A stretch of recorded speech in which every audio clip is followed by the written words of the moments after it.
दोस्तों ये उस दौर की कहानी है जिस समय पर राजा हुआ करते थे। एक राजा था जो बड़ा दुखी था, उसके पास सारा सुख था, सारी चीजें थी, सब कुछ उसके पास था, वो दुनिया भर की खुशियां रखता था। पर उसके सामने एक समस्या सी जो उसके दुख का कारण थी, जिसकी वजह से सोच सोच कर वो रोज दुखी हुआ करता था। उसका दुख यही था कि उसके पास कोई भी संतान नहीं थी।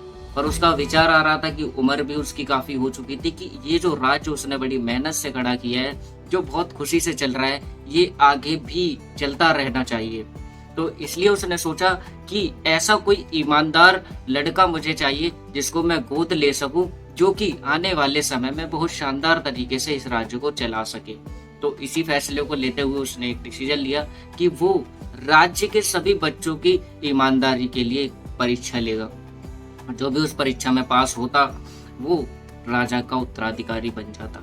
तो इसलिए उसने क्या किया, पूरे अपने राज्य के अंदर घोषणा करवाई कि सभी बच्चों को राज्य महल के अंदर इकट्ठा होना है। जितने भी बच्चे थे वो राज्य महल के अंदर इकट्ठे हो जाते हैं। राजा उनको क्या करता है, एक एक बीज दिलवाता है।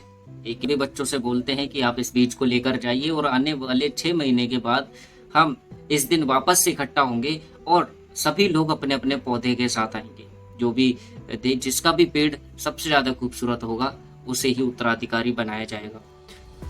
तो सभी बच्चे बड़ा खुशी से घर पहुंचते हैं और सारे लोग लग जाते हैं उस बीज की परवरिश को करने में, देखभाल करने में।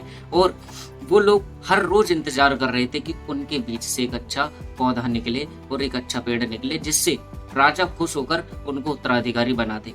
तो होता क्या है कि उसमें से सारे बच्चे जो होते हैं वो मेहनत कर रहे होते हैं। उनमें से एक बच्चा ऐसा भी होता है जो लगातार 3 महीने मेहनत करता है, पर उसके बीज से कोई पौधा नहीं निकलता।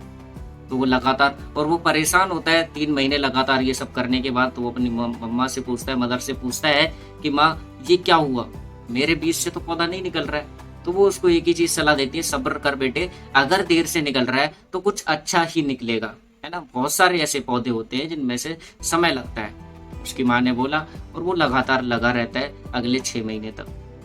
अब वो टाइम भी नजदीक आ चुका था, सभी बच्चों को राज्य महल के अंदर वापस अपने पौधे के साथ आने के लिए बोला जाता है।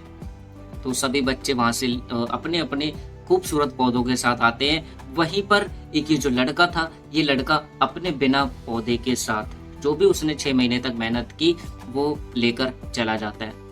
जब वो अपने गमले को लेकर जाता है, बाकी के बच्चे जो देखते हैं कि यार सबके पौधे जो थे वो बहुत खूबसूरत थे, पर राजा क्या करता है, राजा की नजर जाती है उस बच्चे के ऊपर जो बिना किसी पौधे के साथ आया था, खाली गमले को लेकर। जब उसे राजा अपने पास बुलाते हैं और दिखाते हैं बाकी बच्चों को, तो सारे लोग बहुत तेजी से हंसने लग जाते हैं। ऐसे ही हंसते हंसते, जब हंसते हंसते लोगों का पेट फूल जाता है बच्चों का, तब राजा उनसे शांत होने के लिए बोलते हैं और बोलते हैं कि इसमें हंसने की कोई बात नहीं है। एक्चुअल में मैंने जो तुम्हें बीज दिया था उस बीज से कभी भी पौधा निकलता ही नहीं, वो बिल्कुल बंजर था।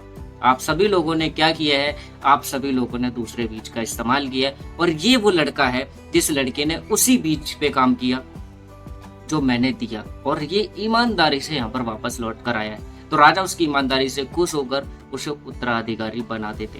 तो दोस्तों यही लर्निंग थी जो इस स्टोरी से थी कि सब्र रखिए, अपनी मेहनत पर विश्वास रखिए। जरूरी नहीं है कि आपके फल दिखने ही चाहिए, आप जो मेहनत कर रहे हो उसका रिजल्ट आपको दिखना ही चाहिए, पर आपका अंत जो होगा वो वाकई में बहुत शानदार होगा। ऊपर वाला आपकी मेहनत का एक भी पल जाया नहीं जाने देगा, सूद समेत आपको वापस लौटाएगा। दोस्त बने रहिए इसी तरह की स्टोरीज के लिए भी। हमें लाइक कीजिए, फॉलो कीजिए, और आप यहाँ से क्या सीख पाए हो या क्या आप मैसेज देना चाहते हो मैं कमेंट बॉक्स में दे सकते हो, वरना आप हमारे इंस्टाग्राम पर भी डीएम कर सकते हो इस स्टोरी से regarding. So thank you so much, take care, bye bye. मिलते हैं दोस्तों नेक्स्ट स्टोरी के साथ।